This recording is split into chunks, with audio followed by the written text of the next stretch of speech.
19 বছরের চাকরিতে হাজার কোটি টাকার মালিক বনেছেন এনবিআর কর্মকর্তা কাজী আবু মাহমুদ ফয়সাল। শুধু ঢাকায় নয়, খুলনাও একাধিক গাড়ি বাড়ির সন্ধান মিলেছে এই রাজস্ব কর্মকর্তার। এদিকে বেনজির মতিউরের দুর্নীতির অনুসন্ধান এগিয়ে নিতে আদালতেও বিভিন্ন দপ্তরে ছুটছেন দুদকের তদন্ত টিমের সদস্যরা। সংস্থাটির কমিশনার জানালেন, প্রভাবশালীরা দুদকের কাছে বিশেষ কোনো সুবিধা পাবে না। ঢাকায় 6 কোটি টাকার এই আলিশান ফ্ল্যাট সহ এনবিআরের প্রথম সচিব কাজী আবু মাহমুদ ফয়সালের 16 কোটি টাকা সম্পদ জব্দের আদেশ দিয়েছেন আদালত। খুলনায় 2 বিঘা জমির উপর আলিশান 3 তলা বাড়ি ও প্লটের সন্ধান মিলেছে হাজার কোটি টাকার মালিক বনে যাওয়া এই ফয়সালের।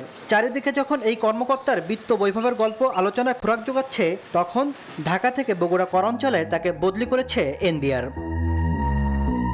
এদিকে সাবেক আইজিপি বেনজির আহমেদ ও তার পরিবারের নামে গুলশানে 4টি ফ্ল্যাট দেখাশোনার জন্য প্রশাসক নিয়োগ দিয়েছেন আদালত। মাননীয় আদালত একটা আদেশ দিয়েছে বেনজিরের বাড়ির তালা খোলার জন্য ম্যাজিস্ট্রেট নিয়োগ করা। সে আদালত যেভাবে নির্দেশ দেয় সেভাবে চলবে।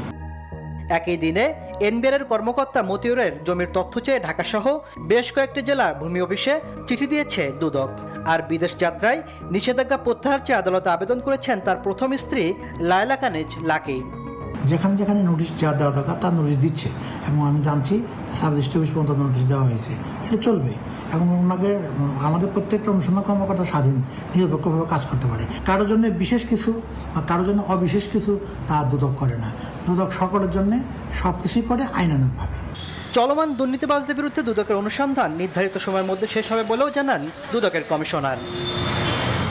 তাসলিম তৌহিদ, নিউজ 24, ঢাকা।